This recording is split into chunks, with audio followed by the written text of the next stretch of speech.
bought a new tent in spring. It's meant to be a hot tent, but also doubles as a summer tent. So we used it with that, with a bug insert. It was okay, but really I hoped that it would be a good hot tent for soloing. It's nice and lightweight, but I've always had fears about synthetic hot tents. For one, they don't breathe like cotton canvas, which is my typical hot tent. But two, the main thing I'm worried about is synthetic material beside a burning hot stove. I know people do it, so it's not like I'm inventing something new here, but it just seems like a recipe for disaster. And look how close the pipe is to the material. It's literally about 2 inches, so I don't know. I'm really skeptical, but I got it. That's why I'm out here, to try this out before I take it into any real winter camping scenarios. And car is close if I need to get out of here, so I'll give it a shot. So here's the best layout I could come up with for a soloist. Bed here diagonally, and the stove. Door opens this way, so I want to be on this side of it. And then I can put gear over there. So I fit, but you got the center pole in the way, which is always awkward compared to my frame tent, the Snowtrekker Crew 8x10, which I really like. So as of right now, I'm finding it really hard to imagine taking this out a lot. And it could be a big waste of money because it was 1,500 Canadian to get it here with customs and shipping. There's a liner to help prevent condensation, which I haven't installed yet, and the bug mesh, so it costs a lot, and so far I'm feeling some buyer's remorse.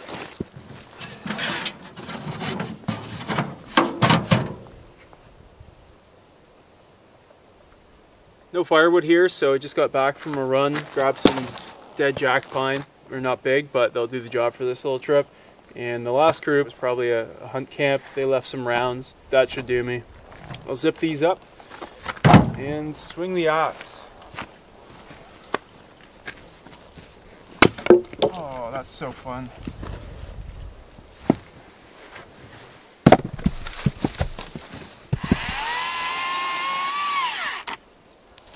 Battery powered has its limitations, but it's much quieter and no fumes. It's a lot more pleasant.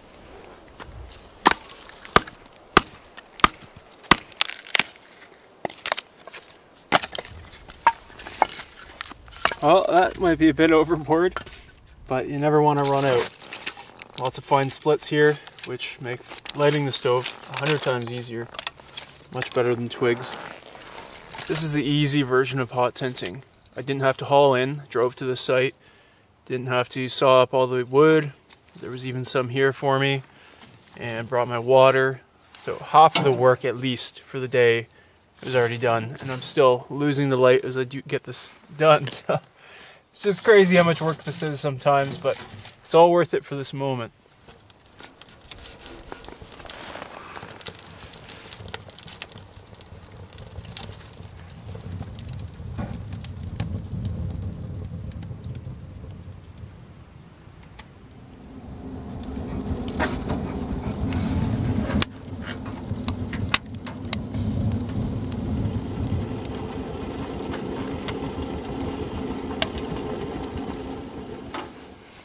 So far so good. Stove got pretty hot there, and the fabric here seems okay, so they designed it that way. You would have to think it works, but still sketches me out. If it was a -30 night, I'd worry about that, especially if I was sleeping while the stove was running.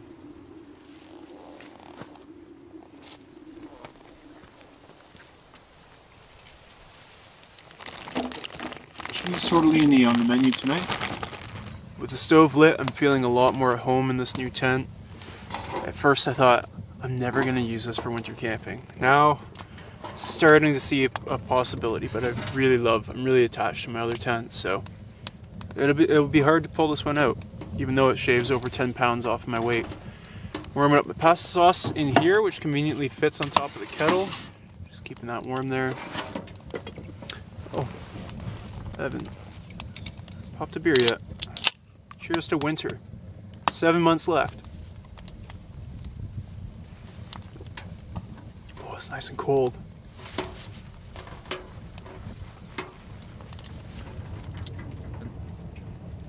Another thing I worry about with this setup is the proximity of this carbon fiber pole to the stove. It has to be close to it based on the location of the stove jack.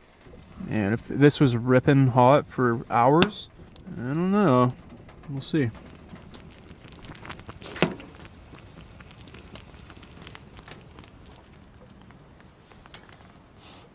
Bit of a pain having the stove in the middle of the tent. Small tent. That's why I'm sitting outside. It's just, I feel like there's not enough room in there. So I just closed the door for the first time since the stove's been running, and it immediately became stifling. I do have a kettle steaming here too, which isn't helping, but yeah, I think this stove is too big for this tent. But then again, if it's minus 30, maybe not. Wouldn't feel that way. It's only around freezing right now, so. Anyway, nice and cozy. I'm gonna lay down finally. Oh.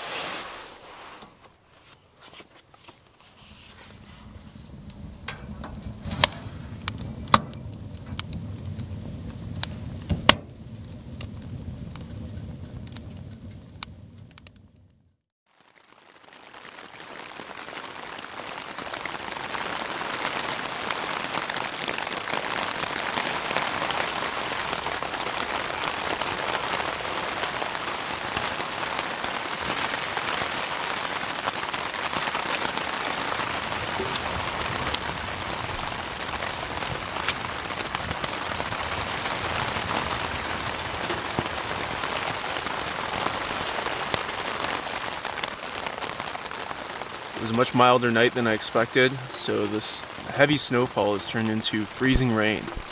So it was nasty out there, getting the stove going. And in the middle of the night, after all the heavy snowfall, when the rain started, the tent started to sag massively. And if I had the stove going, it could have been dangerous actually. So yeah, missing the Snowtrekker. Another thing, the Snowtrekker's door is upright, so I can open it and vent. Right now, if I open these doors, because they're at an angle, it's going to start raining in here. Versus with an open door straight up, I could vent, because now it's super hot with this going. But it needs to be super hot if you want to cook on it, so. Oh.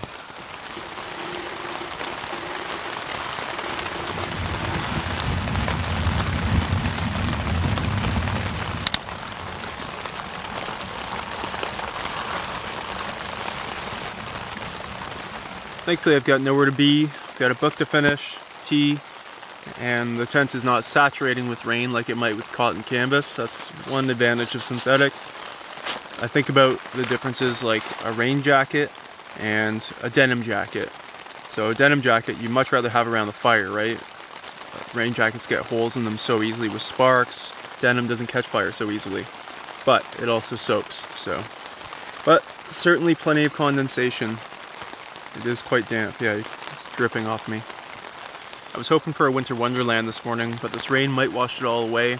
There's a beautiful section of river over there, some small waterfalls and rapids, and hopefully it's going to be a nicer afternoon.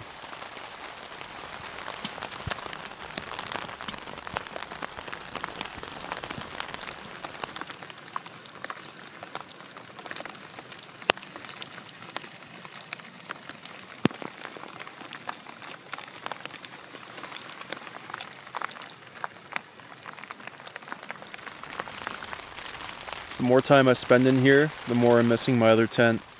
For one, there's nowhere to hang wet things in here. It's extremely awkward if you could pull it off. There's like a little tab here, but it's very low, and I'd have to hang things basically over myself, which doesn't work if they're wet, versus in the other tent where I have a nice ridge line at the top of the tent. Things can be very out of the way, and it's tall enough that I can sit up and sit on a chair or a stool.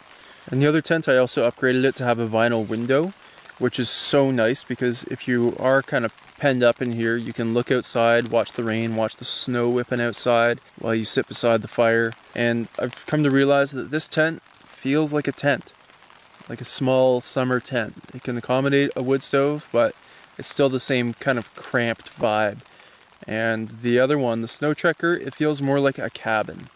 There's room to sit and dry things out and cook and whatever. So you can sit on a stool or a chair in there because it's tall enough. So yeah, the level of comfort just can't compare.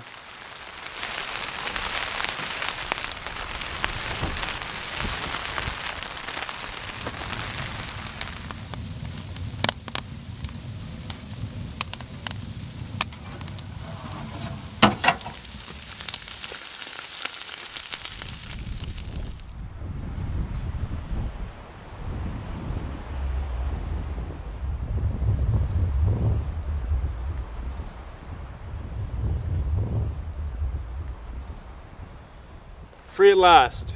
That was a long 18 hours in this tent, which despite its footprint being pretty big, still feels cramped for a soloist with a stove. But the most important thing is all that rain didn't melt the snow that came first last night, so everything's looking beautiful. There's that piece of river over there I want to check out. Got my vest on because it is hunting season. Let's go. Time for some exploring. It looks beautiful.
There are moments in winter, like when there's freezing rain, where you think this is absolutely awful, get me out of this. And then here's the opposite. Beautiful snow on this river. It looks so majestic. And this is a special spot because it's where I started one of my most memorable trips ever.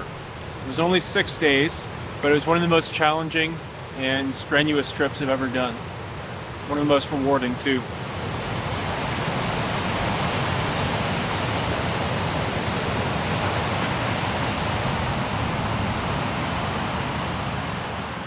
Looking down this river brings back some amazing memories.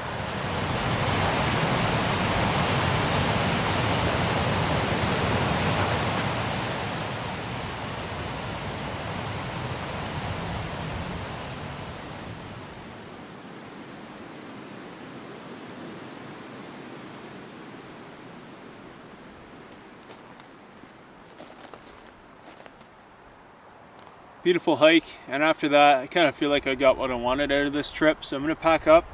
I'm not keen to spend another night in this thing, unfortunately. I really hoped that it would be more suitable for soloing, but yeah, and it's kind of damp in there. Still got lots of firewood. That's always hard to leave, but someone else will use it here, I'm sure. Really looking forward to the hot tenting season though, and I'll get back to my cabin tent next time.